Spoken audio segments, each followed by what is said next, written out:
नमस्कार साथियों, बहुत बहुत स्वागत है आप सभी का। आज हम लोग पढ़ने वाले हैं आरोह भाग 1 का काव्य खंड। और काव्य खंड के अंतर्गत गद्य खंड आपका पूरा हो चुका है, यानी कि जो भी संस्मरण थे, कहानियां थी या जो भी गद्य विधा की रचनाएं आपके सिलेबस के अंदर शामिल थी, खासकर आरोह भाग 1 की बात करें तो वो आपका कंप्लीट हो चुका है। टोटल 10 चैप्टर थे। वैसे 2 चैप्टर उसमें से जो आपके एनसीईआरटी बुक में है और जो केवीएस के सिलेबस में है उसमें से 2 चैप्टर्स मैच नहीं कर रहे हैं, क्योंकि सिलेबस में कम दिया गया है। एनसीईआरटी बुक में 2 चैप्टर एक्स्ट्रा है आपके, उसमें से 1 चैप्टर आप पढ़ चुके हैं, कोई बात नहीं, एक्स्ट्रा पढ़ लेंगे, कुछ नुकसान नहीं होगा। और आज काव्य खंड पर चर्चा करने वाले हैं। इसमें भी टोटल आपको 9 चैप्टर मिलने वाले हैं। उसका पहला चैप्टर है हमारा कबीर, और इसमें कबीर दास जी के 2 पद दिए गए हैं। तो कबीर दास जी को तो पढ़ेंगे ही, लेकिन उससे पहले थोड़ा सा कबीर दास जी के पद को पढ़ने से पहले कबीर दास जी के बारे में जरूरी है जानना, क्योंकि बहुत ही महत्वपूर्ण साहित्यकार हैं। पूरा एक कविता की जो कह सकते हैं धाराएं अलग अलग चली, उसमें प्रतिनिधित्व करते हैं किसका, संत काव्य धारा का। ठीक है, तो सबसे पहले जो है कबीर दास का जो परिचय प्राप्त करेंगे, और जैसा कि हम हर चैप्टर में करते हैं, इम्पोर्टेंट रहेगा।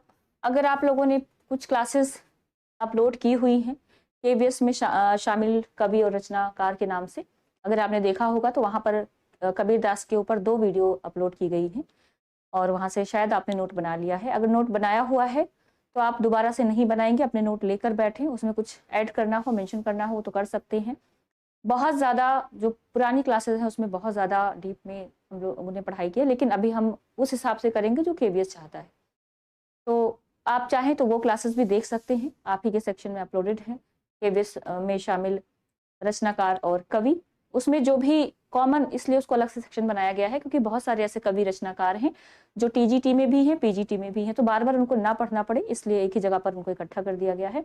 और भी आगे बहुत सारे उसमें कवि शामिल हो जाएंगे, रचनाकार शामिल हो जाएंगे, तो आप चाहें तो वहां से भी उसको देख सकते हैं। ठीक है, चलिए, विजय त्रिपाठी जी, प्रकाश भारती जी, सुरभि जी, रेखा जी, त्रिलोकचंद जी, सभी का बहुत बहुत स्वागत।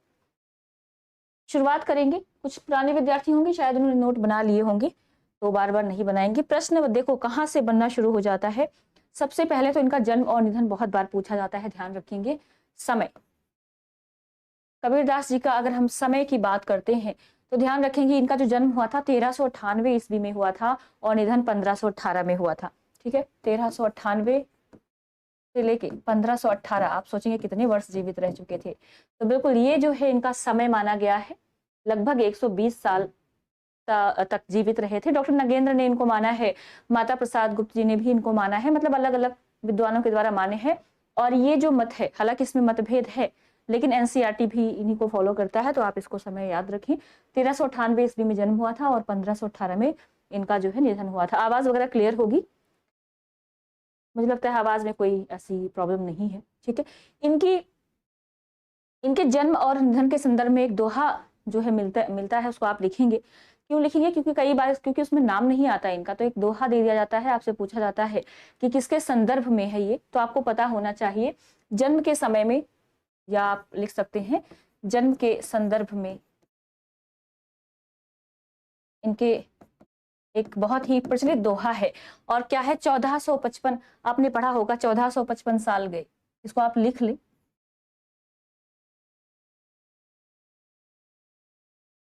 1455 साल गए, चंद्रवार एक ठाठ भय, चंद्रवार एक ठाठ भय। ठीक, जेठ सुदी बरसायत को, जेठ सुदी बरसायत को पूर्णमासी प्रकट भय,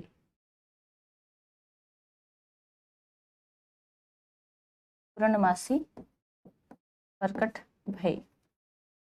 अब ये जो है, यहाँ पर कहीं भी आपको ये नहीं बताया गया है कि कबीर के विषय में है। आपको एक पंक्ति दे दी जाती है, पूछ लिया जाता है कि साहित्यकार के जन्म के विषय में ये पंक्ति है, तो ध्यान रखेंगे 1455 साल, 1455 विक्रमी संवत की बात हो रही है। जब इसमें से आप 57 माइनस करेंगे तो 1398 आपको मिल जाएगा। ठीक है, ये दोहा कहाँ पर मिलता है, ध्यान रखेंगे, कबीर चरित्र बोध के अंदर मिलता है। इसके रचयिता कौन है, अज्ञात है। हमें इसके बारे में जानकारी कहाँ से मिलती है, कबीर के ऊपर आचार्य हजारी प्रसाद द्विवेदी जी ने एक ग्रंथ लिखा था, तो वहां से हमें इसकी जानकारी मिलती है, कबीर चरित्र बोध।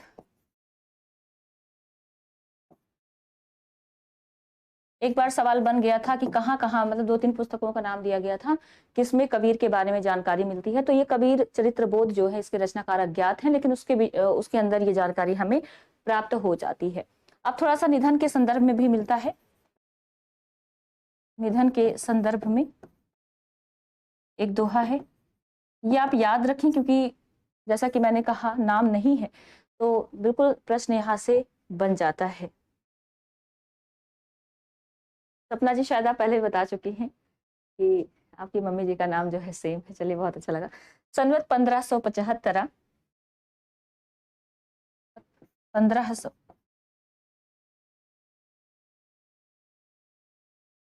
75 75 मतलब 75 है ना, 75 कियो मगहर को गौन, कियो मगहर को, मगहर में इनका निधन हुआ था, आगे हम बात करेंगे।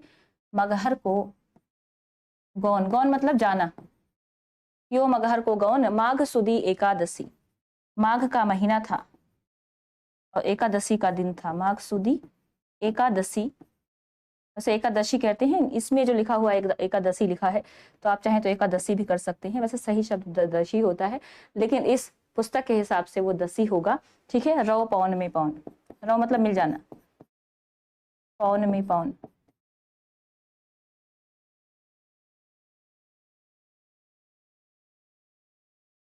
ये कहाँ पर है, भक्तमाल की टीका किसने लिखी थी, आप बता सकते हैं। ये जो भक्तमाल की टीका, आप जानते हैं भक्तमाल के अंदर सभी जो पहले कवि हुए थे उनका भी जिक्र किया गया है, तो जो भक्तमाल की टीका है उसके अंदर ये हमें चीजें मिल जाती हैं। और भक्तमाल की टीका किसने लिखी थी, ये तो मुझे लगता है आपने पढ़ा होगा, वो आप आंसर कर सकते हैं, पहले भी आप पढ़ चुके हैं।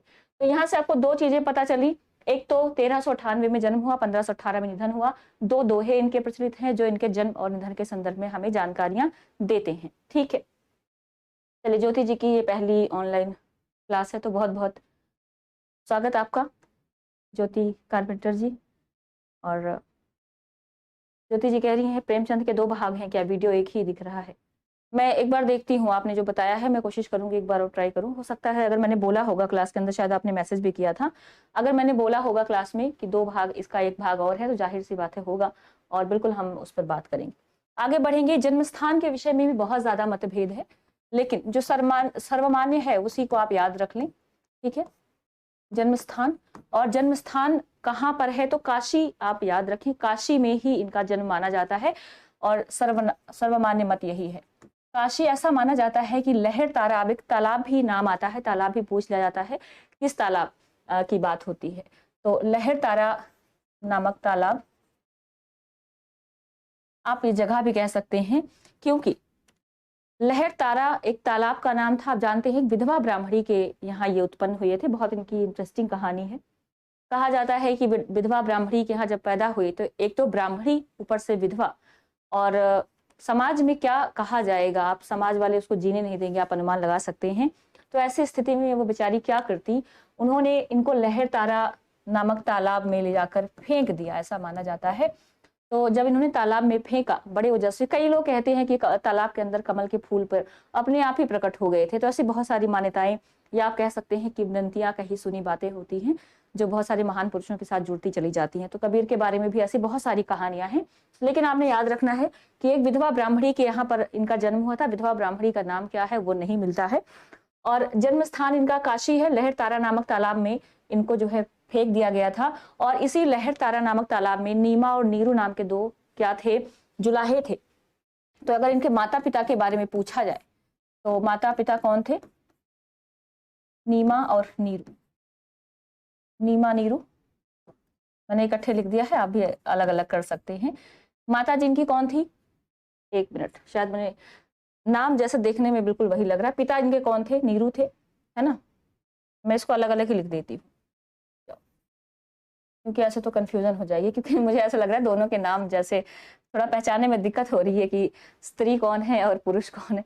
माता जो थी वो नीमा थी, माता जो थी वो नीमा थी और पिताजी जो थे वो नीरू थे। पिता कौन थे? नीरू।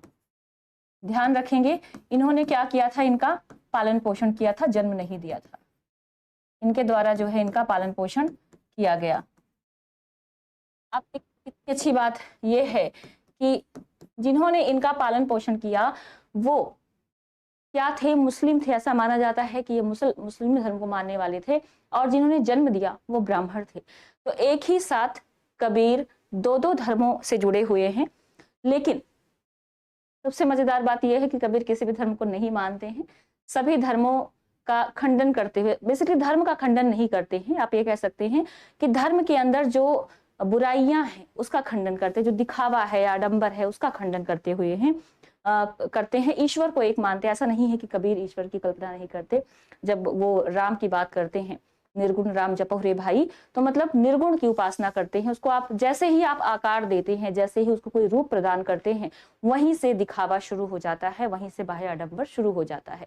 तो आप किसी को साकार ना दे, मतलब आकार ना दे, कोई साकार ना माने, निर्गुण रूप से उसकी उपासना करें। और जब निर्गुण है तो उसको कुछ भी चढ़ावे की जरूरत नहीं है, उसको चित्र बनाने की जरूरत नहीं है, उसको किसी पत्थर में ढूंढने की जरूरत नहीं है, उसके लिए माइक पर चिल्लाने की जरूरत नहीं है। बहुत सारी चीजें यहाँ पर विरोध करते हुए नजर आ जाते हैं।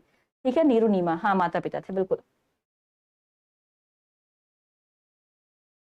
प्रैक्टिस यूट्यूब पर ही मिलेगी। अभी प्रैक्टिस आपको क्विज फॉर्म में मिलने वाली है। ठीक है, मैं भी क्लास के बाद देखूंगी, अपलोड करवा दूंगी। वैसे टीजीटी की अगली जो क्लास होगी यूट्यूब पर प्रैक्टिस करेंगे, पीजीटी की हम ऑलरेडी कर चुके थे। तो एक प्रैक्टिस इसलिए करवाई गई ताकि आपको आइडिया लग सके प्रश्न कैसे बनेगी। यहाँ से आपने याद रखना है लहर तारा नामक तालाब, जहां पर इनका जो है इनके माता पिता ने पालन पोषण किया था। ठीक है, अच्छा निधन कहाँ हुआ था? निधन कहाँ हुआ था? तो मगहर में हुआ था, ये भी पूछा जाता है। ऐसा माना जाता है, अब देखो काशी में जिसका जन्म हुआ, काशी तो अपने आप में पवित्र स्थल है, तो वहां बहुत सारे लोग जाते हैं पुण्य कमाने के लिए। अब चूंकि ये सभी धर्मों का खंडन करते हुए नजर आ रहे हैं आपको, तो ऐसा माना जाता है कि जब इनका अंतिम समय आया तो जानबूझकर ये मगहर गए, क्योंकि एक ऐसी मान्यता है कि जो व्यक्ति मगहर जाकर मरता है उसको नर्क की प्राप्ति होती है। तो कुछ इस मान्यता का खंडन करने के लिए बहुत सारे ऐसी किंवदंतियां हैं कि वो शायद जानबूझकर मगहर गए थे। और इनके निधन के विषय में बड़ी इंटरेस्टिंग कहानी ये भी है कि जब इनका निधन हुआ, देखो पूरी जिंदगी इन्होंने विरोध किया सबका, सभी धर्मों का, लेकिन जब अंत में इनका निधन हुआ तो हर कोई इनको अपना बताने की कोशिश कर रहा है। हिंदू कहते हैं कि नहीं, ये जन्म से हिंदू थे, तो हम हिंदू रीति रिवाज के अनुसार इनका अंतिम संस्कार करेंगे। अब चूंकि मुस्लिम कहते हैं नहीं नहीं, पालन पोषण तो यहाँ पर हुआ है, तो मुस्लिम रीति रिवाज के अनुसार इनका अंतिम संस्कार किया जाएगा।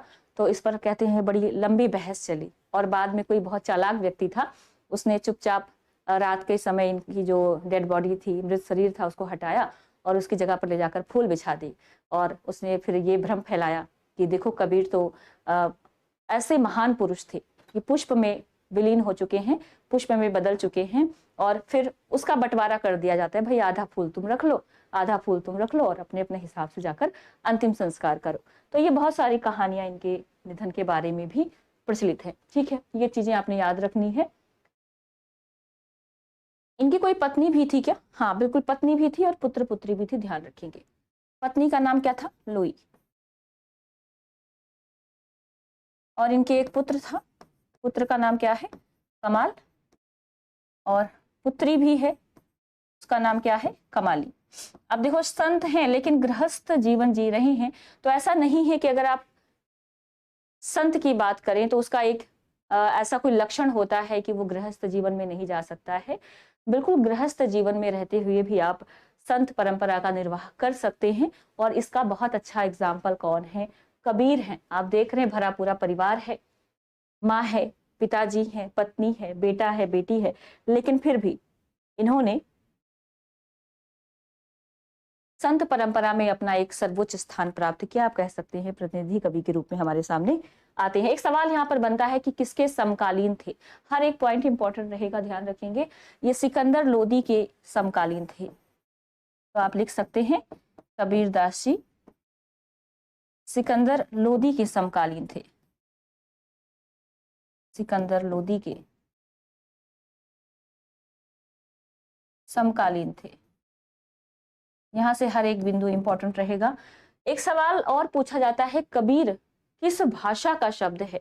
तो आप उसको भी मेंशन करें, कबीर किस भाषा का शब्द है। ध्यान रखेंगे, कबीर जो है वो अरबी भाषा का शब्द है। इसका मतलब क्या होता है? कबीर किस भाषा का शब्द है? तो अरबी, कबीर जो है वो अरबी भाषा का शब्द है। और इसका अर्थ क्या होता है? तो अर्थ होता है महान। अर्थ क्या होता है? महान। ध्यान रखेंगे, ये चीजें भी आपको याद रखनी चाहिए, क्योंकि यहाँ से सवाल एक बन जाता है। अच्छा, इनकी एक और पत्नी की कल्पना की गई है। इनकी पत्नी रमजनिया की कल्पना की गई थी। पिछली क्लास में आपने पढ़ा था, अगर आप बता पाए तो रमजनिया की कल्पना किसने की थी? और इनकी दो संतान निहाल और निहाली, आप इसको नोट करके लिख सकते हैं अलग से। वैसे सवाल बनेगा नहीं, अपनी नॉलेज के लिए आप लिख सकते हैं कि डॉक्टर राम कुमार वर्मा ने, डॉक्टर राम कुमार वर्मा ने इनकी पत्नी रमजनिया तथा पुत्र कमाल, एक मिनट, निहाल, उन्होंने निहाल कहा था, पुत्र निहाल और पुत्री निहाली की कल्पना की है।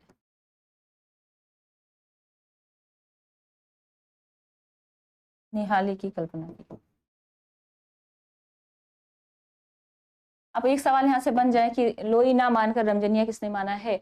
तो डॉक्टर राम कुमार वर्मा जी ने माना है। ठीक है, ये चीजें थोड़ा सा आप याद रख सकते हैं। इनके शिष्य परंपरा की तरफ चलते हैं, तो इनके शिष्यों में जो प्रमुख नाम आता है वो धर्मदास जी का आता है, ये ध्यान रखेंगे। इनके शिष्य कौन थे? धर्मदास जो है इनके शिष्य थे। इनके गुरु का भी नाम आता है। आप जानते हैं, जब रामानंद की गुरु परंपरा में चलते हैं तो वहां पर इनके गुरु का नाम क्या मिलता है? रामानंद। तो गुरु इनके कौन थे? रामानंद। क्या इन्होंने इसे शिक्षा ली थी? नहीं, ये इनके दीक्षा गुरु थे। आप जानते हैं, जब गंगा के घाट की सीढ़ियों पर कबीर लेटे हुए थे, ऐसा माना जाता है कि वहां पर मतलब बैठे हुए थे।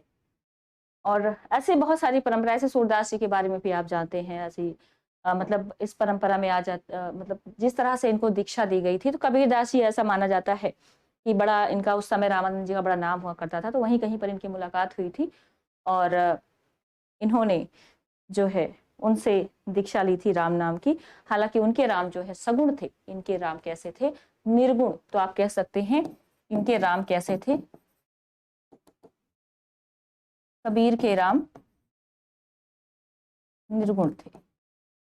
रामानंद जो है वो राम परंपरा के अंतर्गत आप इनको देखते हैं। कितनी देर से चल रही है क्लास? पुष्कर जी पूछ रहे हैं। अभी बस जस्ट शुरू हुई है, थोड़ा सा हमने देखा है। कबीर जी के बारे में आपने देख लिया है, इतना परिचय हमने देखा है। जन्म कहाँ हुआ, जन्म स्थान क्या है, और इनके बारे में थोड़ा सा आगे चल रहे हैं। बाकी आप क्लास जो है बाद में भी देख सकते हैं। ठीक है, यहाँ तक मुझे लगता है क्लियर है। अब आगे बढ़ें।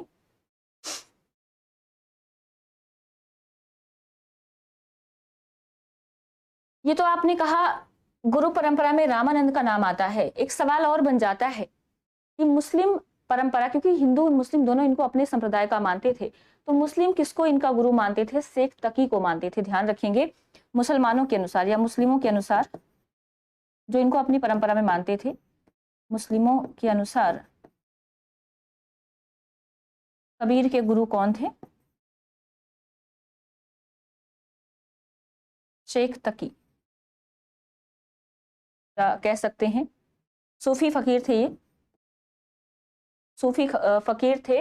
और ये सिकंदर के भी, ध्यान रखेंगे, गुरु थे। ये कौन थे? क्योंकि सिकंदर के समकालीन है कबीर, तो सिकंदर के भी ये गुरु माने जाते हैं। ये चीजें थोड़ा सा आप याद रखेंगे। कल्पना जी कह रही नेट बंद हो गया।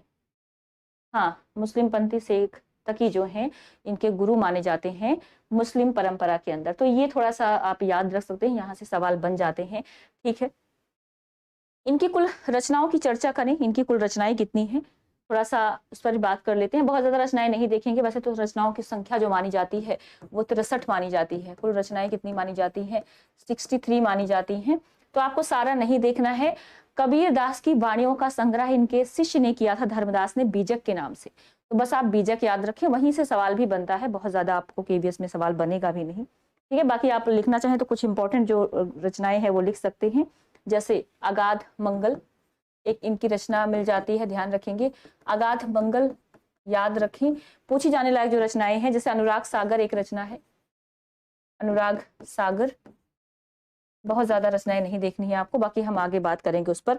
कबीर गोरख गोष्ठी है, कबीर गोरख गोष्ठी। इसके अलावा बात करें तो आप एक उम्र गीता भी इसको मुझे लगता है इतनी इंपॉर्टेंट नहीं है, इसकी जगह पर आप अक्षर भेद याद रख सकते हैं। अक्षर भेद रमैनी, अक्षर भेद रमैनी नाम की एक रचना है, इसको याद रख सकते हैं। ठीक है, इसके अलावा एक रचना आप और याद रखें, ज्ञान सागर। पूछ लिया जाए ज्ञान सागर किसकी रचना है, तो ज्ञान सागर जो है इनकी एक रचना है। चलिए, हाँ 63 रचनाएं हैं, बिल्कुल। अक्षर भेद रमैनी लिख ली है आपने, अक्षर भेद रमैनी इंपॉर्टेंट रचना है। ज्ञान सागर यहाँ पर आ जाती है। एक हंस मुक्तावली भी है, हंस मुक्तावली। इसके अलावा आप एक और रचना का नाम लिख सकते हैं, मोहम्मद बोध। ये रचना पूछी जाने लायक है, मोहम्मद बोध किसकी रचना है, तो मुझे लगता है ये इंपॉर्टेंट रचना के रूप में हो सकता है, क्योंकि किसी मोहम्मद बोध का मतलब है मोहम्मद का ज्ञान। तो ऐसी रचना कबीर की परंपरा में मिलना थोड़ा सा मुश्किल होता है, तो शायद यहाँ से एक प्रश्न जो है बन जाए। ठीक है, कबीर की साखी तो है ही है, कबीर की साखी। तो ये कुछ इंपॉर्टेंट रचना, वैसे 63 रचनाएं हैं, कहाँ तक नाम याद रखेंगे। पीजीटी की प्रैक्टिस इस क्लास के बाद होगी, जो लीजिए यूट्यूब पर ही करेंगे। ठीक है, इनकी रचनाओं का जो संकलन है वो बीजक के नाम से, मतलब कबीर की वाणियों का संग्रह बीजक के नाम से प्रकाशित है, इसको आप लिख सकते हैं, ये इंपॉर्टेंट रहेगा, इसको आप छोड़ भी सकते हैं। ठीक है, तो कबीर की वाणियों का संग्रह, वाणियों का संग्रह बीजक नाम से, बीजक नाम से। एक सवाल यहां से बन जाता है, किसने किया, तो अभी आपने देखा इनके शिष्य थे धर्मदास, धर्मदास के द्वारा किया गया था, बीजक नाम से धर्मदास ने किया।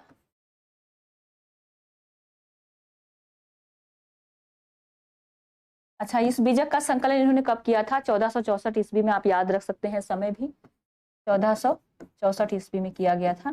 ठीक है, इसके अंदर क्या है, तो ध्यान रखेंगे कबीरदास जी की जो वाणियां हुआ करती थी, इनके जो बोले हुए वचन, वैसे आप जानते हैं कबीरदास जी कहते हैं, मसी कागज छुयो नहीं, कलम गयो नहीं हाथ। मतलब इन्होंने ना कागज को कभी हाथ लगाया, ना स्याही को हाथ लगाया, कलम को भी हाथ नहीं लगाया, है ना। मसी मतलब क्या होता है, स्याही, तो मसी कागज, स्याही और कागज को कभी हाथ नहीं लगाया, और कलम को भी कभी छुआ नहीं। तो आप सोच सकते हैं, जो व्यक्ति पढ़ना लिखना नहीं जानता था, कबीर के बारे में कहा जाता है कि अनपढ़ थे, तो जो व्यक्ति अनपढ़ है वो कैसे ही लिखेगा। तो उनकी जो वाणियां हुआ करती थी, मतलब जो बोला करते थे, उसका संकलन इनके शिष्य जो थे धर्मदास, इन्होंने कर दिया था। तो ये थोड़ी सी चीजें आप जो है यहाँ से याद रख सकते हैं। ठीक है, इसके 3 भाग हैं, ध्यान रखेंगे, रमैनी है, सबद है और साखी है। तो यहाँ पर आप याद रख सकते हैं, इसके कितने भाग हैं, 3 भाग है। अब आप जो साखी सबद रमैनी पढ़ते हैं बार बार, उसको अलग से नहीं पढ़ेंगे, ये किसके भाग हैं, सवाल ऐसे बन जाता है। तो ध्यान रखेंगे, एक तो रमैनी है, रमैनी शब्द बेसिकली रामायण से जोड़ा जाता है, ध्यान रखेंगे। ठीक है, सबद जो है आप लिखते चलें, इसका अर्थ क्या होगा, रामायण से जोड़ा जाता है रमैनी जो है। सबद, सबद जो है वो शब्द, जिसको हम शब्द कहते हैं, और साखी, साखी का मतलब होता है साक्षी, या इसको दोहे, वैसे शाब्दिक अर्थ जो होगा वो साक्षी होगा, ध्यान रखेंगे, लेकिन जो इनकी दोहे हैं आप उसको साखी, साखी के रूप में देखते हैं। साक्षी का मतलब होता है अपनी आंखों से देखा हुआ, सा और अक्षी, अक्षी मतलब आंख होता है, जो आपने अपनी आंखों से अपने सामने देखा हो। तो कबीर दास जी जो भी समाज में देख रहे थे, जो भी घटित हो रहा था, तो आंखों देखा ही लिख रहे थे, इसलिए कहीं ना कहीं इसको साक्षी नाम दिया गया या साखी कहा गया, इसको आप थोड़ा सा याद रखेंगे। तो यहाँ से एक सवाल बनता है कि बीजक के कितने भाग हैं, तो बीजक के 3 भाग हैं, रमैनी, सबद और साखी। ठीक है, चलिए, ये जो है दोहा चौपाई में मिला है, ये दोहा है, आप लिखना चाहे तो लिख सकते हैं, और ये जो है गे मतलब गाने लायक पद है इसके अंदर, तो ये थोड़ा सा यहाँ तक आप देख सकते हैं। ठीक है,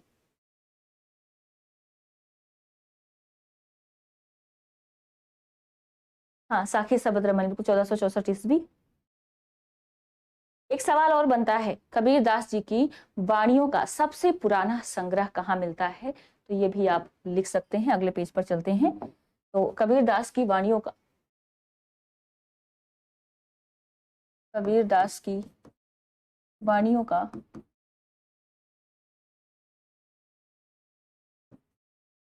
सबसे पुराना संग्रह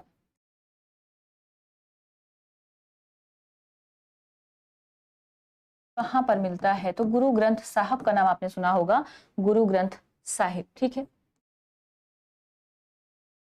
ग्रंथ साहिब के अंदर मिल जाता है। ये भी अपने आप में एक अच्छा सवाल है, इसको भी आप याद रख सकते हैं। इनकी एक सभी रचनाओं का संकलन तैयार किया कबीर ग्रंथावली के नाम से। बहुत बार सवाल पूछ लिया जाता है कबीर ग्रंथावली किसकी रचना है, तो ये भी आप मेंशन कर सकते हैं यहाँ से इंपॉर्टेंट पॉइंट डालकर। कबीर ग्रंथावली, कबीर ग्रंथावली नाम से किसने किया था? तो ये भी थोड़ा सा आप याद रखिए, श्याम सुंदर दास जी ने। ठीक है, बाबू श्याम सुंदर दास जी ने इनकी रचनाओं का संकलन किया। बाबू श्याम सुंदर दास,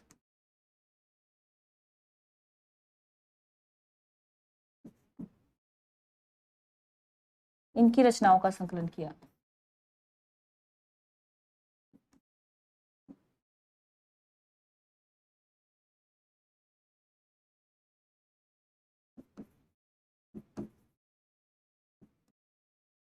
चलिए, हाँ, गुरु ग्रंथ साहब में मिलता है, बिल्कुल। इन पर कुछ और भी रचनाएं लिखी गई। एक बहुत ही इंपॉर्टेंट रचना आप लिख सकते हैं, कबीर सूत न कपास। पूछ ली जाती है, कबीर सूत न कपास। आप जानते हैं कपास से धागे बनाने का काम किया करते थे। जुलाहा थे तो कहीं ना कहीं माता पिता जो है मछलियां भी पकड़ते थे, लेकिन साथ में इसका भी काम किया करते थे। ठीक है, कबीर सूत न कपास, ये एक पुस्तक का नाम है, डॉक्टर धर्मवीर जी के द्वारा लिखी गई है, तो इसको भी आप याद रख सकते हैं। कबीर सूत न कपास 2003 के अंदर जो है इसको लिखा गया था। आप समय लिखना चाहें तो लिखें, वैसे इतना इंपॉर्टेंट नहीं है, आप इसको छोड़ भी सकते हैं। ओके, ये तो वो बातें हो गई जो इंपॉर्टेंट है। अब सबसे ज्यादा जरूरी जहां से सवाल बनता है, इनकी भाषा को लेकर। ठीक है, कबीर की भाषा क्या है, इस पर बहुत अलग अलग जो विद्वान है, और 3-4 ऐसे मत हैं जहां से सवाल बनते हैं। वैसे तो अलग अलग विद्वान अलग अलग मानते हैं, लेकिन सब आपको बहुत ज्यादा खिचड़ी पकाने की जरूरत नहीं है। इनकी भाषा की तरह जो इंपॉर्टेंट है वही लिखें। जैसे कि पंचमेल खिचड़ी पूछ ली जाती है, मैं लिख देती हूँ, आपने कई बार इसको पढ़ा होगा, तो आप कमेंट बॉक्स में लिखिएगा। पंचमेल खिचड़ी जो है वो इनकी भाषा को कहा जाता है। किसने कहा है आप बता सकते हैं? इनकी भाषा को सधुक्कड़ी भी कहा जाता है, मतलब साधुओं जैसी भाषा। चूंकि ध्यान रखेंगे घुमक्कड़ प्रवृत्ति के व्यक्ति भी थे, तो जहां घुमक्कड़ी प्रवृत्ति पाई जाती है, एक जगह आप बैठकर नहीं रहते हैं, अलग अलग जगहों पर जाएंगे, तो जाहिर सी बात है वहां की जो भी चीजें होंगी उसको आप अडॉप्ट करते हैं। तो उनकी जो भाषा हुआ करती थी दूसरे जगहों की, उसको भी कबीर अपने अंदर समाहित कर लेते थे। तो इनकी भाषा को सधुक्कड़ी भाषा भी कहा जाता है, साधुओं जैसी भाषा। अब चूंकि हर जगह की भाषा मिल गई, तो मिली जुली एक परंपरा शुरू हो गई जिसको पंचमेल खिचड़ी कहा जाने लगा। और एक और नाम आता है वाणी का डिक्टेटर। सवाल बन जाता है, कबीर को वाणी का डिक्टेटर क्या होता है? तानाशाह। अच्छा, जो वाणी पर राज करे, मतलब उसका एक छत्र कह सकते हैं, राज हो किस पर? वाणी। तो वाणी का डिक्टेटर किसने कहा है? इसको तो आप जानते हैं, हजारी प्रसाद द्विवेदी जी ने कहा है। इसमें बहुत ज्यादा दिमाग उलझाने की जरूरत नहीं है। पंचमेल खिचड़ी जो है, हाँ, पंचमेल खिचड़ी श्याम सुंदर दास जी ने कहा, बिल्कुल अलका जी। चलिए, पंचमेल खिचड़ी किसने कहा है? तो डॉक्टर श्याम सुंदर दास जी ने। और यहां से बात करें तो सधुक्कड़ी किसने कहा है? आचार्य शुक्ल जी ने कहा है। मैंने कैसे इसको याद किया था? शुक्ल सधुक्कड़, ऐसे करके, शुक्ल सधुक्कड़ सुंदर खिचड़ी हजार वाणी, है ना, हजार हजार वाणियां होती हैं, तो आपको इजिली यहां से याद हो जाता है। किसी ने इनकी भाषा को, चलिए, किसी ने इनकी भाषा को संत भाषा भी कहा है। तो वही घूम फिर के परंपरा आ गई, सधुक्कड़ी कहो या संत भाषा कहो। तो ध्यान रखेंगे ये किसने कहा है? बच्चन सिंह जी ने कहा है। संत भाषा डॉक्टर बच्चन सिंह ने।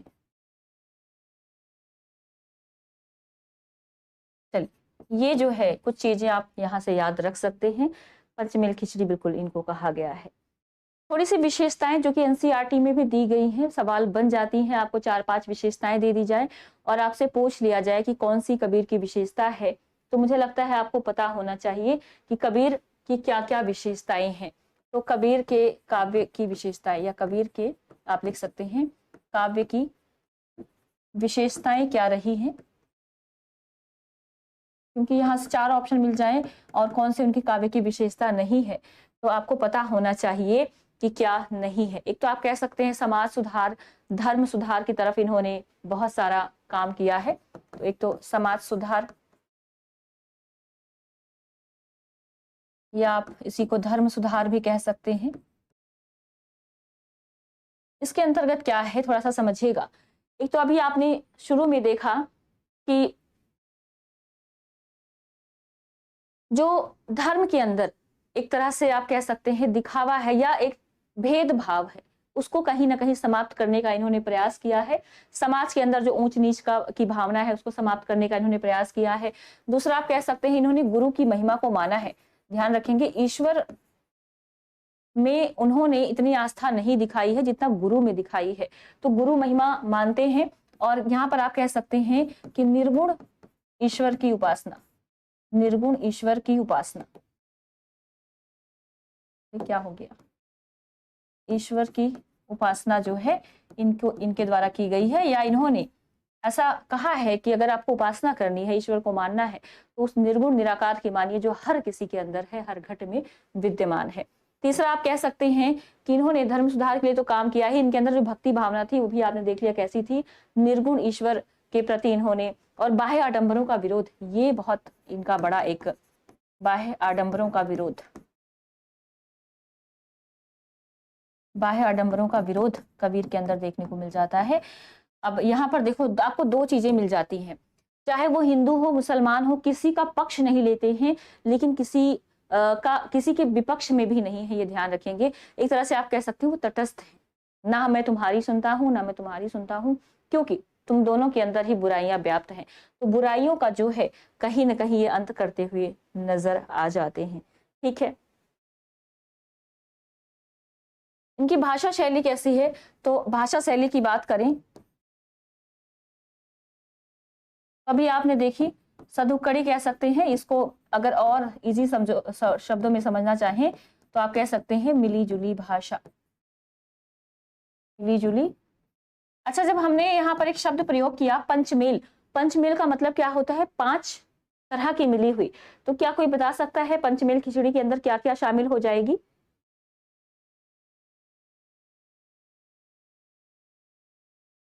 पंचमेल खिचड़ी में कौन कौन सी भाषाएं शामिल होगी, कौन बताएगा? जो श्याम सुंदर दास जी ने पंचमेल खिचड़ी कहा है, ध्यान रखेंगे उसमें 5 तरह की भाषाएं शामिल हैं, उसको भी आप मेंशन करना चाहें तो लिख सकते हैं। वैसे 5 ही नहीं है, आपको और भी ज्यादा देखने को मिल जाती है। आप जानते हैं इसके अंदर राजस्थानी भी पाई जाती है, कुछ कुछ पंजाबी के शब्द भी मिल जाते हैं।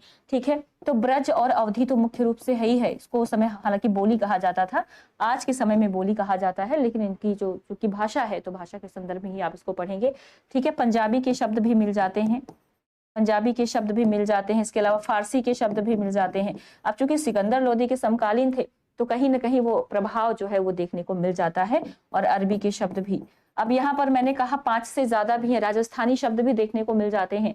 ठीक है, आचार्य शुक्ल जी ने जो बताया है उसमें आप ध्यान रखेंगे सिर्फ यही नहीं है, अरबी फारसी के शब्द भी है, इसके अलावा राजस्थानी है, पश्चिमी हिंदी के अंदर आप ये तो आ ही गया है, राजस्थानी को भी उन्होंने माना है। तो ये मुख्य रूप से 5 भाषाएं हैं जो, हाँ राजस्थानी भी आप लिख सकते हैं, तो मतलब कई, लेकिन राजस्थानी जो है वो उनकी भाषा में नहीं आता है, हालांकि ये भी इनकी भाषा में पाया जाता है।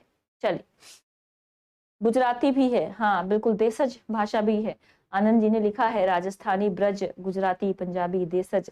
वही मैंने कहा 5 से भी ज्यादा भाषाएं हैं, लेकिन पंचमेल बेसिकली एक शब्द शाब्दिक अर्थ निकालेंगे तो 5 भाषाओं का मेल है, लेकिन पंचमेल ऐसी चीजें भी होती है जहां पर बहुत सारी चीजें मिल जाती है, आप उसको हम पंचमेल ही कह देते हैं, क्योंकि कौन इतना सारा एक शब्द निकाले उसके लिए, है ना। चल, यहाँ तक मुझे लगता है चीजें समझ आ गई होंगी, किसी को कोई दिक्कत नहीं है।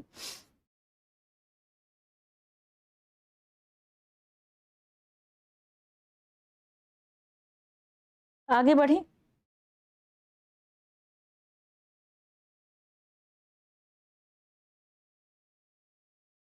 चलिए कुछ कथन भी देख लेते हैं इनके बारे में, इंपॉर्टेंट कथन होंगे। और मुझे लगता है सबसे पहला सवाल तो यहीं से निकलता है कि कबीर दास जी को निर्गुण मार्ग का जो प्रवर्तक है वो किसने माना है। तो आप इस कथन को लिख सकते हैं, कबीर निर्गुण मार्ग के, कबीर निर्गुण मार्ग के निर्दिष्ट प्रवर्तक थे, निर्दिष्ट प्रवर्तक थे।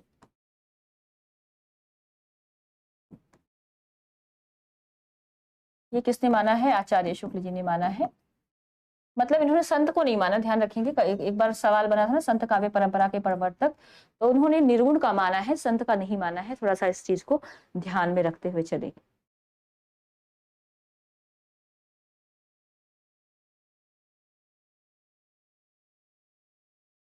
चलिए, संस्कृत से मुक्त एक कथन है यहाँ पर, संस्कृत से मुक्त, संस्कृत से मुक्त लोक संस्कृति को बनाने में, लोक संस्कृति को बनाने में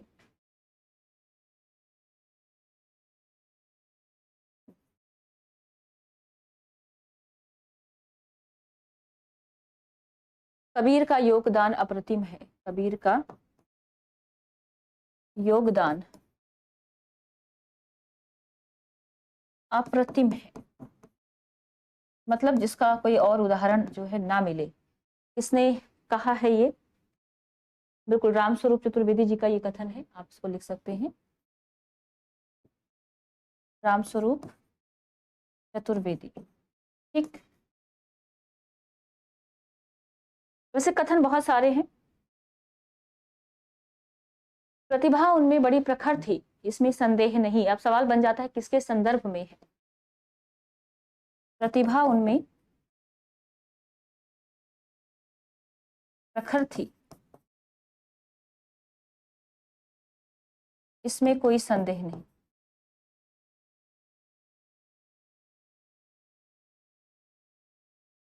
ध्यान रखेंगे, ये सवाल इस संदर्भ में बन सकता है कि कथन किसके लिए बोला गया है। तो कबीर के लिए बोला है, किसने? आचार्य शुक्ल जी ने।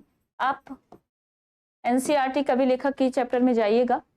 मैंने हमेशा आपसे कहा है, जब भी आप किसी राइटर का या फिर किसी पोएट का के बारे में जब नोट बना रहे होंगे तो उसको चैप्टर के साथ नहीं बनाएंगे, उसको आप अलग से बनाते हुए चलेंगे। आप उसको नाम दे सकते हैं एनसीईआरटी में शामिल कवि रचनाकार, क्योंकि 6 to लेकर 10th तक जब भी आप किसी को पढ़ेंगे, और खासकर वो विद्यार्थी जो पीजीटी के लिए भी हैं, तो आप देखेंगे कबीर यहाँ भी है, कबीर आपको आगे भी मिलेंगे। तो बार बार आप कबीर के बारे में नहीं पढ़ेंगे, एक जगह नोट बनाइए, बाकी चीजें अगर आपको कहीं से मिलती हैं तो उसको आप मेंशन कर लें। पूरा जो सेकंड चैप्टर है लेखक और कवि का, जो 2 पार्ट में है, दूसरा जो पार्ट है वो पूरा कबीर के ऊपर ही है। उसमें केवल कथन कथन लिखे हुए हैं, करीब 15-20 कथन है उसके अंदर। तो मैं आपको सजेस्ट करूंगी कि मैं सारा कथन यहाँ ना लिखवाऊं, जो इंपॉर्टेंट था केवीएस की दृष्टि से वो हमने यहाँ पर बात कर ली है। बाकी अगर आप कबीर के बारे में थोड़ा सा आप और जाना चाहते हैं तो उस क्लास को एक बार इस क्लास के बाद देख लीजिएगा, और उसमें जो चीजें आपको लगे कि ऐड करने वाली है वो आप ऐड कर सकते हैं। ठीक है,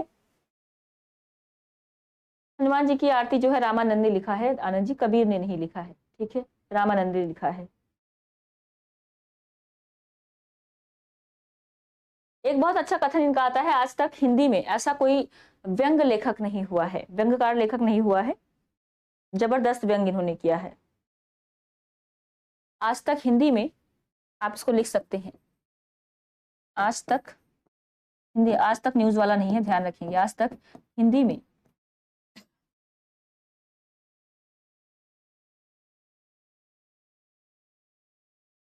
चलिए,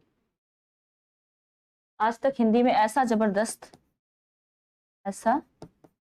जबरदस्त व्यंग लेखक नहीं हुआ,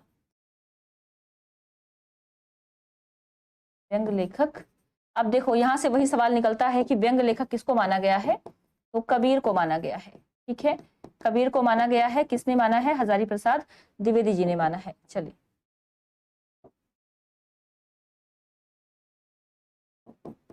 बहुत बड़े प्रशंसक थे, ध्यान रखेंगे। अगर हम आचार्य शुक्ल जी की बात करते हैं तो शायद उन्होंने उतना महत्व नहीं दिया कबीर को। उसके बाद आप देखते हैं जो इम्पोर्टेंस दी गई वो आचार्य हजारी प्रसाद द्विवेदी जी के द्वारा दी गई। जो शुक्ल जी से छूट गए या जिसकी शुक्ल जी ने उपेक्षा की, उनको किसने अपनाया? हजारी प्रसाद द्विवेदी जी ने अपनाया। ये आप ध्यान रख सकते हैं। और यहाँ पर कबीर दास जी के ऊपर पूरा कबीर नाम का एक ग्रंथ इन्होंने लिखा और बहुत अच्छा उन्होंने उसके अंदर कबीर जी का वर्णन किया है। ठीक है,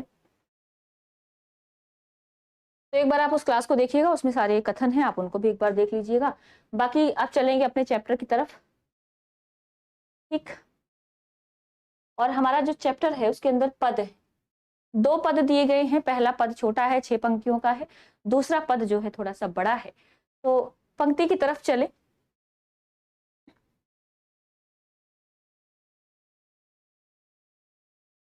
उससे पहले एक बार आप पंक्ति को देख लें कि पूरी पंक्ति में कहा क्या गया है। कहते हैं कि हम तो एक एक करी जाना, दोई कहे तिनहि को दो जग, जिन नाहि न पहचाना। इन्होंने यहाँ पे ना बिंदियां लगा रखी हैं, आप चाहे तो बिल्कुल लगा सकते हैं। इसका मतलब मुझे नहीं समझ आया क्यों लगाया है, लेकिन इनकी जो पंक्तियां हैं उसके अंदर लगी हुई है। एक ही पवन एक ही पानी, एक ही ज्योति समाना, एक ही खाक गढ़े सब भाड़े, एक ही कोहरा साना। आगे लिखते हैं कि जैसे बाढ़ी कास्ते ही काटे, अग्नि न काटे कोई, सब घटी अंतर तू ही व्यापक धरय स्वरूप सोई।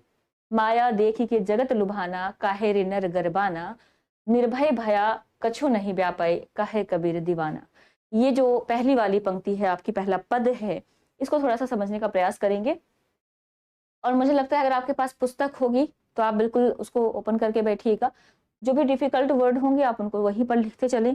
नहीं है तो कोई बात नहीं, आप पेन आपके पास होगा, पेपर होगा, आप उस पेन पेपर की सहायता से लिख सकते हैं, नोट बना सकते हैं। ठीक है, बहुत ज्यादा इसमें परेशान होने की जरूरत नहीं है। बाकी पीडीएफ के भरोसे ना रहें, पीडीएफ मिलेगी तो है ही, लेकिन फिर भी मैं जैसा कि हमेशा कहती हूँ, आप खुद के नोट बनाइए। जब आप खुद के नोट बनाते हैं तो बहुत इजी हो जाता है आपको रिवीजन करने में, क्योंकि आप अपने हिसाब से, अपने जैसे आपकी मतलब नीड होती है, आप वैसा बना सकते हैं। क्योंकि जो पढ़ा रहा है वो तो अपने हिसाब से, सभी बच्चों के हिसाब से पढ़ा रहा है। मेरे पास अगर मान लीजिए 200 बच्चे भी लाइव पढ़ रहे हैं, तो आप ये मान के चलें कि वो मैं उन सबके लिए, उन सबके हिसाब से पढ़ा रही हूँ। लेकिन आप जब इंडिविजुअल अपना देख रहे हैं तो वो आपका अपना बनाया हुआ नोट होगा। आप कैसे उसको पढ़ेंगे ये आपकी अपनी मतलब समझ होनी चाहिए कि आपको कैसे बनाना है। तो ये जो पहली पंक्ति है, इसमें कबीर सबसे पहले तो संदेश क्या दिया गया है, प्रश्न यही से बनना शुरू हो जाता है। आपको 2 पंक्तियां दी गई हैं। प्रस्तुत पंक्ति में कबीर क्या मतलब क्या भावार्थ है, तो इस पंक्ति में इन्होंने, तो आप लिख सकते हैं प्रस्तुत पंक्ति में कबीर ने एक ही परमात्मा की कल्पना की है, एक ही परमात्मा की कल्पना की है। मतलब ईश्वर एक है। अगर इसका सारांश निकालें तो क्या निकलेगा? ईश्वर एक है, हम उसको अलग अलग नामों से ढूंढते फिरते हैं।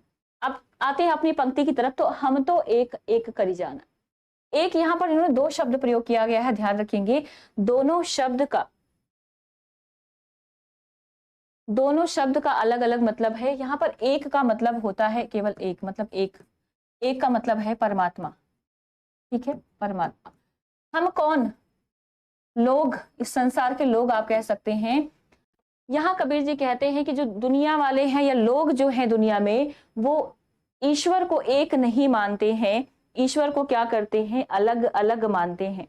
लेकिन हम तो एक एक कर जाना, मैं ईश्वर को क्या करता हूं? एक ही मानता हूं। ठीक है, यहाँ पर ध्यान रखेंगे, हम तो उस परमात्मा को एक ही मानते हैं। एक मतलब यहाँ पर क्या है? आप जानते हैं दुनिया में जब ये बात आप कहते हैं तो कहीं ना कहीं अलग अलग धर्म को जो मानने वाले लोग हैं उनके ईश्वर भी अलग है। लेकिन कबीरदास जी कहते हैं कि मैं तो उस परमात्मा को एक ही मानता हूं। एक कर जाना मतलब एक ही मानता हूं। दोई कहे तिनहि को जो, दोई मतलब जो इनको दो कहते हैं। दो मतलब क्या? एक आत्मा और दूसरा परमात्मा। कुछ लोग कहते हैं कि भाई आत्मा अलग है, परमात्मा अलग है। तो कहते हैं कि जो इनको दो कहते हैं, तिनहि मतलब उनके लिए, तिनहि को मतलब उनके लिए, उनके लिए दोजक शब्द का प्रयोग हुआ है, ध्यान रखिए दोजक लिखा हुआ है लेकिन जो सही शब्द होता है वो दोजक होता है। दोजक का मतलब क्या होता है आप जानते हैं, दोजक वैसे नरक शब्द के लिए प्रयोग किया जाता है। तो कहते हैं जो इनको अलग अलग मानते हैं यानी आत्मा और परमात्मा के रूप में मानते हैं उनके लिए ही स्वर्ग और नरक होता है, या आप सीधा इसका अनुमान लगा सकते हैं कि उन्हीं के लिए नरक होता है। दोजक का शब्द का प्रयोग किया है। अब आत्मा और परमात्मा की जब आप कल्पना करते हैं तो आप ही क्या करेंगे, स्वर्ग और नरक की भी कल्पना करेंगे। तो नरक भी उन्हीं के लिए होता है जो दोनों को अलग अलग मानते हैं।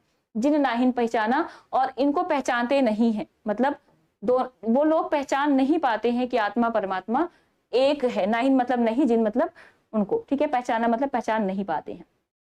एक ही पवन एक ही पानी एक ही ज्योति समाना, यहाँ पर कह रहे हैं कि एक ही पवन है, एक ही हवा है, एक ही क्या है, पानी है, और एक ही ज्योति है। मतलब क्या है इसका, आप जानते हैं हर कोई सांस ले रहा है, ठीक है। तो आप कह सकते हैं कि जो हम सांस ले रहे हैं, क्या सबके लिए अलग अलग नेचर ने हवाएं दी हैं? नहीं दी हैं। तो सभी एक ही सांस ले रहे हैं, कहने का मतलब है सबके अंदर एक ही सांस है। एक ही पानी, यहाँ पर ध्यान रखेंगे पानी का सामान्य अर्थ नहीं है, पानी मतलब यहाँ पर रक्त की बात की गई। सबके अंदर एक ही प्रकार का खून है। एक ही पानी का मतलब क्या है कि हर इंसान के अंदर एक जैसा खून है, और एक ही ज्योति समाना, सबके अंदर ज्योति मतलब क्या होता है, ज्योति हम कहते हैं परमात्मा की ज्योति है, मतलब प्राण है। तो सबके अंदर ज्योति यहाँ पर क्या है, परमात्मा। सबके अंदर वही परमात्मा, समाना मतलब समाया हुआ है। सभी के अंदर एक ही तरह की सांस है, एक ही जैसा रक्त है, और वही परमात्मा सबके अंदर समाया हुआ है। मतलब एक ही परमात्मा सबके अंदर समाया हुआ है। एक ही खाक गढ़े सब भांडे, खाक मतलब क्या होता है, मिट्टी। आप जानते हैं मिट्टी से क्या बनता है, मिट्टी से बनता है बर्तन। अब जब यहाँ पर इन्होंने शरीर को क्या मान लिया, हवा और पानी सब एक जैसा मान लिया है, तो कहते हैं एक ही खाक गढ़े, गढ़े मतलब बनाना, सब क्या, भाड़े, भाड़े मतलब बर्तन। एक ही मिट्टी से सभी बर्तन, यहाँ पर बर्तन का मतलब ध्यान रखेंगे क्या है, बर्तन रूपी शरीर की बात की गई है। ध्यान रखेंगे कि यहाँ पर सभी के जो शरीर हैं, जो ये मिट्टी के शरीर कहते हैं ना, मिट्टी का बना हुआ, आप जानते हैं जो हमारा शरीर है वो 5 तत्वों से बना है। बताइएगा 5 तत्व कौन कौन से हैं, शरीर में 5 तत्व कौन कौन से माने जाते हैं। तो कहते हैं कि एक ही मिट्टी से गढ़ा हुआ है, मतलब बनाया हुआ है ये शरीर रूपी बर्तन, और एक ही कोहरा साना, एक ही कोहरा, कोहरा मतलब क्या है, कुम्हार। कुम्हार क्या होता है, जो बर्तन बनाने का काम करता है। साना मतलब मिलाया। आप जानते हैं जब मिट्टी को गीला किया जाता है, मिट्टी से बर्तन बनाया जाता है, तो उससे पहले मिट्टी को बहुत अच्छे से मिक्स किया जाता है। तो एक ही कुम्हार ने इसको अच्छे से मिलाकर क्या किया है, बर्तन रूपी शरीर का निर्माण किया। मतलब हमारा शरीर जो है वो बना दिया है, और सबके अंदर एक ही प्रकार की मिट्टी लगी हुई है। तो जब सब एक है तो आप ईश्वर को अलग कैसे मान सकते हैं। बनाने वाला भी एक जैसा रक्त, एक जैसी हवा और एक जैसा शरीर, तो फिर अलग चीजें कैसे हो सकती हैं। ठीक है, हाँ, कहने का मतलब परमात्मा ईश्वर एक है। कुल मिलाकर संदेश क्या दिया है इन्होंने, ईश्वर एक है, अलग अलग मानने की जरूरत नहीं है। जैसे बाढ़ी कास्ट ही काटे अग्नि न काटे कोई। बाढ़ी मतलब क्या है, यहाँ पर बढ़ई, और बढ़ई क्या करता है, सवाल बन जाता है, बढ़ई करता है लकड़ी काट बनाने का काम, लकड़ी से सामान बनाने का काम। कास्ट मतलब क्या है, लकड़ी। अब देखो कहते हैं कि जिस प्रकार लकड़ी, बढ़ई जो है वो लकड़ी तो काट देता है, लकड़ी काट देता है, लेकिन उसके अंदर की आग नहीं काट सकता। आग को कोई काट सका है नहीं, आग बुझा सकते, लेकिन आप सोचिए आग को काट दे, जो उसके अंदर लकड़ी के अंदर है। तो अग्नि मतलब क्या है, आग। आग को कोई काट नहीं सकता है। सब घटी अंतर तू ही व्यापक। घटी मतलब वैसे घड़ा होता है, लेकिन यहाँ पर हृदय रूपी घड़े की बात हो रही, ध्यान रखेंगे। अंतर मतलब क्या है, अंदर। कहते हैं सभी के हृदय रूपी घड़े में, या सभी के हृदय में तू ही व्याप्त है। व्यापक मतलब समाया हुआ है। तू ही कौन, परमात्मा। ध्यान रखेंगे जब तू शब्द का प्रयोग किया है यानी परमात्मा के लिए किया है। सभी के अंदर वही परमात्मा समाया हुआ है। धरे स्वरूप सोई, और उसी ने सभी के अंदर, स्वरूप मतलब स्वरूप आप कह सकते हैं इसको, सभी ने सभी के अंदर उसी ने अपना स्वरूप धारण किया हुआ है। तो कुल मिलाकर आप देख रहे हैं कि सब कुछ वही है। ठीक है, माया देख के जगत लुभाना, काहे रे नर गरबाना। यहाँ पर कबीर दास जी उन लोगों पर व्यंग कर रहे हैं, या उन लोगों को एक सीख देने की कोशिश कर रहे हैं जो ईश्वर को नहीं मानते हैं और इस संसार में लोभ में, मोह में फंसे हुए हैं। कहते हैं माया। माया क्या है? सांसारिक जाल आप इसको कह सकते हैं, सांसारिक जाल, या जिसमें आप उलझ जाते हैं। तो सांसारिक मोह माया को देखकर पूरा जगत मतलब संसार जो है वो लोभित हो गया है, या लुभाना शब्द का प्रयोग किया है, सभी उसकी तरफ आकर्षित हो जाते हैं, है ना, आकर्षित हो जाते हैं संसार की चकाचौंध को देखकर। काहिर नर गरबाना, कहते हैं कबीरदास जी कि संसार के इस लुभावने पन को देखकर हे नर यानी मानव तू क्यों गर्व करता है। नर मतलब इंसान कह सकते हैं, या मानव गरबाना मतलब गर्व करना। तो क्यों गर्व करता है? क्योंकि ये सब क्षणिक मात्र है। आगे देखिएगा, निर्भय भया कछु नाहि व्यापय का है कबीर दीवाना। कबीरदास जी कहते हैं जिसने सब मतलब इन सबको एक मान लिया वो निर्भय, निर्भय मतलब जिसके अंदर कोई भय ना हो। निर्भय भया मतलब होकर, निर्भय होकर हर जगह घूम सकता है, मतलब इस संसार में रहकर भी आप निर्भय रह सकते। व्यापय मतलब व्याप्त होना। कहे कबीर दीवाना, कबीरदास जी कहते हैं कि अगर आपने उस परमात्मा को पहचान लिया तो इस संसार में निर्भय होकर कहीं भी विचरण कर सकते हैं। लेकिन यहाँ पर इंसान क्या करता है? गर्भ में आकर अपनी सांसारिक मोह माया में डूब जाता है और ईश्वर को भूल जाता है, या ईश्वर को दो बताने का प्रयास करता है। 5 तत्व, बिल्कुल। चलिए थोड़ा सा फास्ट चलेंगे क्योंकि आप देख रहे हैं यूट्यूब पर भी क्लास होगी 8 बजे। थोड़ा सा पीछे चलते हैं। यहाँ पर आपको एक अलंकार नजर आ रहा होगा। मैंने कहा एक एक 2 शब्द का प्रयोग किया गया है। तो जब 2 शब्द एक जैसे हो और अर्थ अलग हो तो वहां पर क्या होता है? यमक अलंकार होता है, ध्यान रखेंगे। तो इन पंक्तियों में कौन सा अलंकार है? यमक अलंकार का प्रयोग किया गया है, इसको आप थोड़ा सा याद रखेंगे, ठीक है। आगे बढ़िएगा। अच्छा, जैसे बाढ़ी, यहाँ पर शब्द इन्होंने प्रयोग किया था एक, जैसे बाढ़ी। उदाहरण अलंकार यहाँ पर आपको मिल जाएगा, मतलब यहाँ पर इन्होंने उदाहरण दिया है, ध्यान रखेंगे। इसका एग्जाम्पल है ये उदाहरण अलंकार आपको यहाँ पर नजर आ रहा है कि जैसे बाढ़ी काष्ठी काटे, जैसे बढ़ई का लकड़ी को काटता है वैसे ही। अब वैसे ही आगे नहीं बता, लेकिन एग्जाम्पल के तौर पर इन्होंने दिया है कि अग्नि को नहीं काट पाता है। तो ये थोड़ा सा आप याद रख लेंगे, ठीक है। आगे बढ़िएगा और अगले पद पर चलते हैं। दूसरा जो पद है, कहते हैं संतो देखत जग बौराना। कबीरदास जी कहते हैं कि हे संतों, मैं देख रहा हूं कि ये जो जगत है, संसार है, पागल हो गया है। बौराना का मतलब क्या है? पागल हो जाना। संसार पागल हो गया है। क्यों हो गया है? जग मतलब संसार। साच कहो तो मारन धावे, कहते हैं सच, साच मतलब सच कहो तो मारने के लिए दौड़ता है। मारन धावे मतलब मारने के लिए, मारने के लिए, धावे मतलब दौड़ता है। और झूठे जग पतियाना, झूठ बोल दो तो उस पर पतियाना मतलब विश्वास कर लेता है। मतलब संसार ऐसा है, पतियाना मतलब विश्वास कर लेना। तो कहते हैं संसार पागल हो गया है। सच्ची बात कहो तो मारने के लिए दौड़ता है, और झूठ बोलो तो पूरा संसार उस पर भरोसा कर लेता है। नेमी देखा धर्मी देखा, प्रात करे स्नाना। कहते हैं मैंने बड़ा नियम धर्म वाला व्यक्ति देखा है, मतलब जो नियम से रहता है, नियम करने वाला और धर्म को अपनाने वाला, बहुत धार्मिक व्यक्ति देखा है। बहुत सारे ऐसे व्यक्ति होते हैं जो प्रातः क्या करते हैं? स्नान करते हैं। सवेरे सवेरे उठ के सबसे पहला काम क्या होता है? स्नान करने का होता है, जैसे कि हम जैसे लोग, है ना। ठीक है, वापस आएंगे अभी उस पर। तो जैसे हम जैसे लोग, जैसे मैंने एग्जांपल दिया, सुबह सुबह उठ के कुछ करो ना करो, नहा लो, है ना। तो कहते हैं सुबह सुबह उठ के बस नहा लेना होता है। आत्म मार पखाने पूज। आत्म मतलब क्या है? आत्मा। अच्छा, आत्मा का मतलब यहाँ पर ध्यान रखिए उस परम तत्व से है, मतलब परमात्मा से है। अपने अंदर के परमात्मा को मार कर, परमात्मा को मार कर, आत्म मारी मतलब परमात्मा को मारकर पखाने ही पूजे। पखाने पूजे का मतलब क्या है? पत्थर की पूजा करते हैं, पत्थर की पूजा करते हैं, मतलब अपने अंदर के ईश्वर को समाप्त करके पत्थर की पूजा करते हैं, क्योंकि उनमें कछु नहीं ज्ञाना, उनके अंदर किसी भी प्रकार का ज्ञान नहीं है, उनको इन चीजों का ज्ञान नहीं है। बनते बड़े मतलब ज्ञानी है, आता जाता कुछ नहीं है। तो कहने का मतलब वही बता रहे हैं कि अपने अंतर में नहीं देखते हैं, पत्थरों की पूजा करते हैं और ज्ञान से रहित हैं। बहुतक देखा पीर अउलिया, बहुतक मतलब बहुत से, कहते हैं। अब देखो यहाँ पर इन्होंने हिंदुओं पर व्यंग किया। ये पूरी कविता जो है, पूरा पद जो है, यहाँ पर हिंदू मुस्लिम पर व्यंग करते हुए दिखाई दे रहे हैं। ध्यान रखेंगे इस पंक्ति में क्या है? हिंदू मुस्लिम एकता भी इसको कह सकते हैं, या बाह्य आडंबरों पर इन्होंने व्यंग किया है इन पंक्तियों में, ठीक है, या दिखावा जो होता है उस पर व्यंग किया गया है। तो इस वाली लाइन में आपने देखा कि हिंदुओं पर उन्होंने व्यंग किया है कि सुबह उठ के जो है नहा लेते हैं, पत्थरों की पूजा करते हैं, और यहाँ पर आ जाते हैं तो मुस्लिमों पर प्रहार करते हुए नजर आते हैं कि बहुतक देखा पीर औलिया, बहुत से मैंने पीर औलिया देखे। पीर औलिया क्या होता है, जो आप कह सकते हैं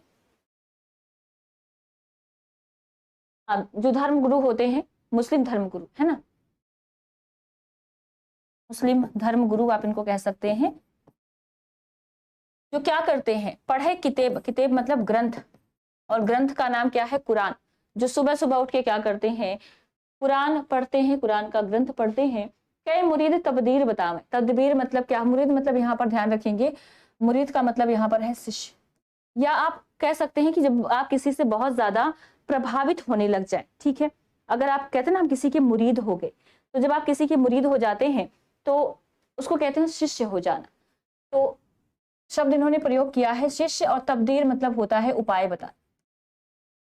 कई मुरीद तबदीर बतावे अपने शिष्यों को, वो क्या करते हैं, उपाय बताते हैं, उनमें वह जो ज्ञान, उनमें मतलब उसके अंदर जो ज्ञान है, जितना ज्ञान, यहाँ पर जो ज्ञान कहने का मतलब ये नहीं कि बहुत ज्यादा ज्ञानी है, उनके अंदर जो ज्ञान है वो अपने शिष्यों को बताते हैं, लेकिन वो ज्ञान बहुत कम है। आगे देखिएगा, आसन मारी डिम्ब धरी बैठे, आसन लगाकर बैठे हुए हैं, डिम्ब मतलब आडंबर, डंब होता है, इसके लिए शब्द होता है, ध्यान रखेंगे, शब्द क्या होता है, दंभ, दंभ का मतलब भी होता है आडंबर।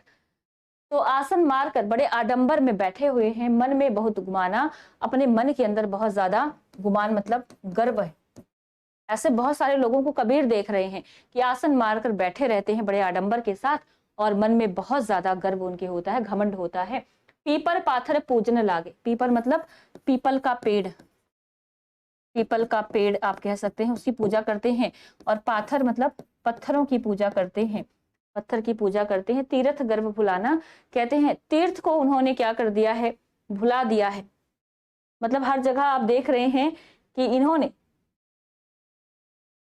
व्यंग ही व्यंग यहाँ पर किया हुआ है। टोपी पहरे माला पहरे छाप तिलक अनुमाना, कहते हैं टोपी और माला पहनकर माथे पर छाप तिलक अनुमाना मतलब क्या होता है, माथे पर तिलक, माथे पर तिलक की छाप लगाकर, तिलक की छाप लगाकर घूमते रहते हैं। साखी शब्द ही गावत भूले, साखी मतलब दोहे और शब्द, दोहे और शब्द, शब्द का मतलब शब्द आप कह सकते हैं या गीत कह सकते हैं। गावत भूले, गाते गाते वो ये भूल चुके हैं कि आत्म खबर न जाना, अपनी भी खबर उनको नहीं है, आत्म मतलब अपनी, गाते गाते वो इतना ज्यादा उसमें भूल चुके हैं कि उनको अपनी भी खबर नहीं है। हिंदू का है वही राम प्यारा, हिंदू कहता है कि मुझे राम प्यारा है। आप देखो कैसे हिंदू मुस्लिम की बात कर रहे हैं।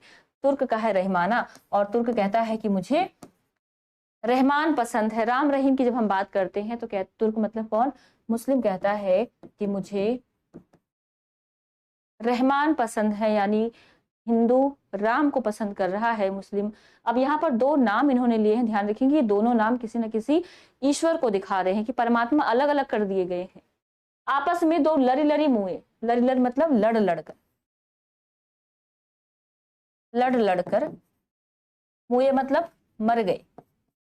दोनों आपस में, आप सोच सकते हैं उस समय भी, मतलब जिस तरह से इन्होंने ये सब वर्णन किया है, ऐसा देख के लग रहा है कि शायद हिंदू मुस्लिम के बीच बहुत ज्यादा मतभेद रहता होगा, और कबीर उन चीजों को देखकर बहुत ज्यादा दुखी रहते होंगे। तो आपस में दोनों लड़ लड़ कर मर जाते हैं। मर्म नका हो जाना, इस रहस्य को, मर्म मतलब क्या होता है, इस रहस्य को कोई भी जान नहीं पाया कि आखिर वो लड़ क्यों रहे हैं। भाई सबके अपने अपने ईश्वर हैं, उसको भी मान सकते हैं, जब ईश्वर एक है हम उसकी बात कर रहे हैं। तो कहते हैं इसका मर्म कोई नहीं जान पाया। घर घर मंत्र देते फिरत है, मंत्र मतलब क्या कहते हैं कि घर घर में मंत्र, यहाँ पर आप देखिए मंत्र मतलब क्या होता है कि जब आप किसी को उपदेश, मंत्र को आप उपदेश के साथ भी जोड़ सकते हैं। अपने आप को जो गुरु मानते हैं वो घर घर में मंत्र देते फिरते हैं, उपदेश देते फिरते हैं। महिमा के अभिमाना, उनको अपनी महिमा पर बड़ा घमंड है, अपनी महिमा पर बड़ा घमंड है, ध्यान रखेंगे। गुरु के सहित सिख सब बूढ़े, ऐसे गुरु के साथ उनके शिष्य भी सारे क्या हो जाते हैं, डूब जाते हैं। बूढ़े मतलब डूबना। अंत को अंत काल पछताना मतलब अंत समय में उनके पास सिर्फ पछताने के सिवा कुछ बचता नहीं है। कहे कबीर सुनो हे संतो, कबीरदास जी कहते हैं कि सभी संतों को संबोधित करते हुए कहते हैं कि सुनिए, ये सब भ्रम भुलाना, मतलब भ्रम मतलब क्या है, इस भ्रम को, भ्रम क्या है, जो मोह माया में फंसा हुआ है व्यक्ति संसार में, कहते हैं कि इस सब भ्रम को भुलाकर, अब देखो कबीरदास जी का एक ही संदेश है, बार बार उसी को रिपीट करते हैं कि ईश्वर एक है, उसको समझो। तो कहते हैं कबीरदास जी कहते हैं कि संतो सुनो, ये सारे भ्रम मिटाकर केतिक कहा कहा नहीं माने। कितनी बार मैंने कहा है कि ये सारे भ्रम मिटाकर सहजे सहज समाना, उस सहज मतलब यहाँ पर दो शब्द प्रयोग किया गया, ध्यान रखेंगे। सहजे सहज मतलब सहज रूप से, सहज रूप से, और सहजे का मतलब यहाँ पर ध्यान रखेंगे ईश्वर से है। दो शब्द यहाँ पर भी प्रयोग किए गए हैं, दोनों का अर्थ अलग है। तो कहते हैं सहज रूप से ईश्वर की उपासना करो। आप जानते हैं संत परंपरा में सहज साधना का बड़ा योगदान रहा है।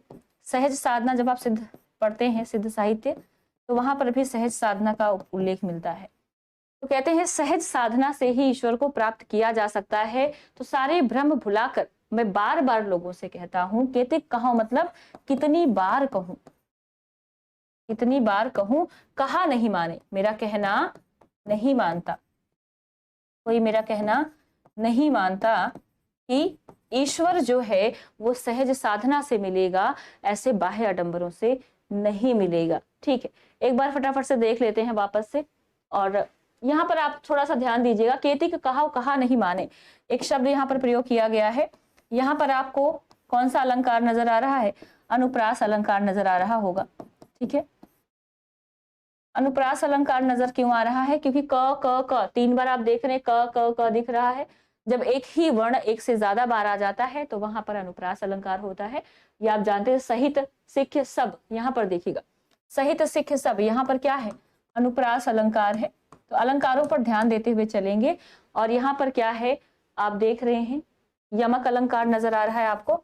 यहाँ पर क्या है, यमक अलंकार, क्योंकि एक शब्द एक से ज्यादा बार प्रयोग किया गया, सहज और सहज। हालांकि यहाँ मात्रा का डिफरेंस आपको दिख रहा होगा, लेकिन शब्द एक ही है। ठीक है, चलिए एक बार फिर से शुरू से फटाफट से देख लेते हैं सारी लाइनों का जो मतलब है।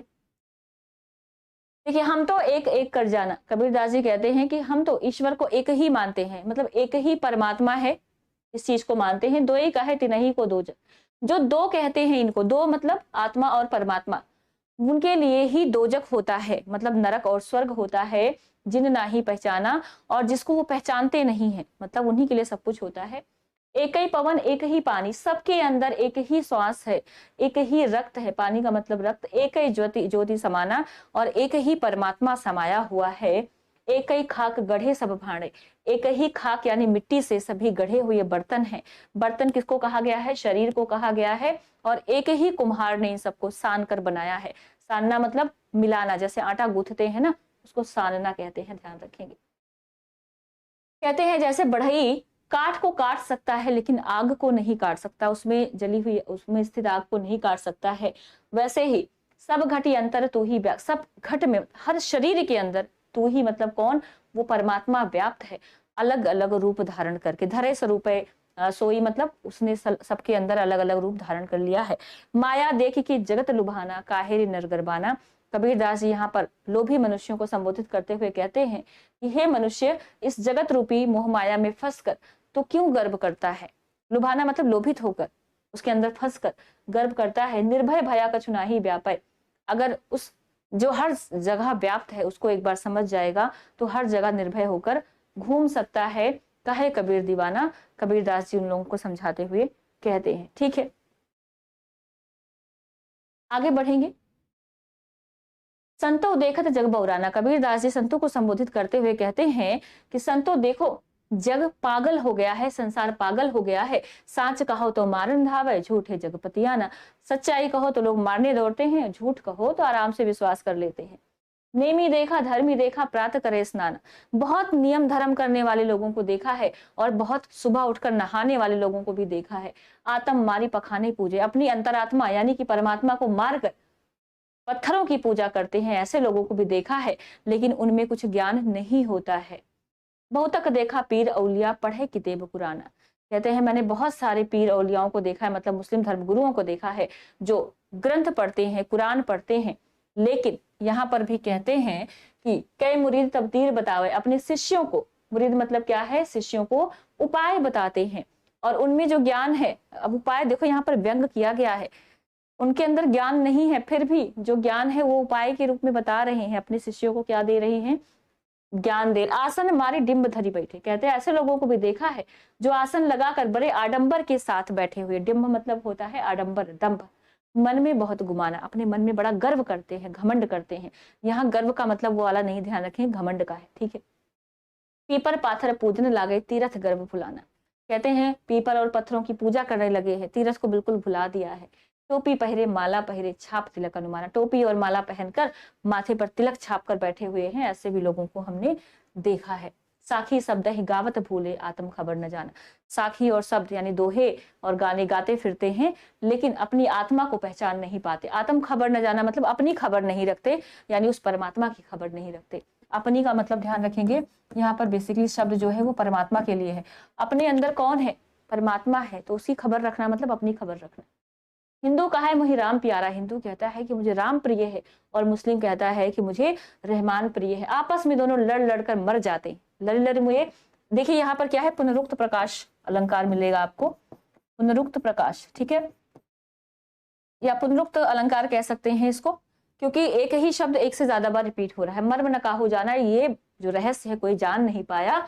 घर घर मंत्र देत फिरत है महिमा के अभिमाना, उनको अपनी महिमा पर, अपने ज्ञान पर बड़ा घमंड है, इसलिए वो घर घर क्या देते हैं, उपदेश देते हुए फिरते हैं। और ऐसे गुरुओं के जो शिष्य होते हैं, कहते हैं गुरु के सहित सिक्के, सिक्के मतलब यहाँ पर ध्यान रखिएगा शिष्य है, ऐसे गुरुओं के साथ उनके शिष्य भी डूब जाते हैं। कहां पर, इस संसार रूपी भवसागर में, और अंत में केवल पछताना ही पड़ता है। कहे कबीर सुनो हे संतो, कबीरदास जी कहते हैं कि हे संतो, इस भ्रम को भुलाकर मैं बार बार कहता हूं, कितनी बार कहूं, कहा नहीं माने, मेरा कहना कोई नहीं मानता, मैं कितनी बार समझा चुका हूं कि इस भ्रम को भुलाकर सहज साधना करो, क्योंकि सहज साधना से ही सब कुछ प्राप्त हो सकता है, वो परमात्मा हमें प्राप्त हो सकता है, सहज साधना से ही चीजें जो है मिल सकती हैं। तो अभी जो है, चलिए आनंद जी कह रहे हैं समझ में आया, तो बहुत बहुत धन्यवाद कि आपको ये पैराग्राफ जो है समझ में आ गया। बहुत ही अच्छी पंक्ति, पहली वाली पंक्ति में इन्होंने परमात्मा एक है, मतलब एक परमात्मा की बात की है, दूसरे में इन्होंने हिंदू मुस्लिम बाह्य आडंबरों पर कह सकते हैं उसका विरोध किया है, तो इसका आप मतलब याद रखें। और यहाँ पर अलंकार कौन सा है वो याद रखें, ठीक है। वैसे आपको ना अनुप्रास अलंकार कई लाइनों में मिलेगा, जैसे कबीर, आप देखो 6 का अनुप्रास अलंकार मिल रहा है यहाँ पर, है ना, 6 का अनुप्रास अलंकार में देखो, सहजे सहज समाना में तो अलंकार है ही है। इसके अलावा आप यहाँ पर अलंकार कौन सा मिलेगा, एक और अलंकार कहीं छूट गया था, मुझे याद आया था, ये रहा, पहिरे माला, है ना, पहिरे पहरे पा 2 बार आया है, तो यहाँ पर आप कैसे कर सकते हैं।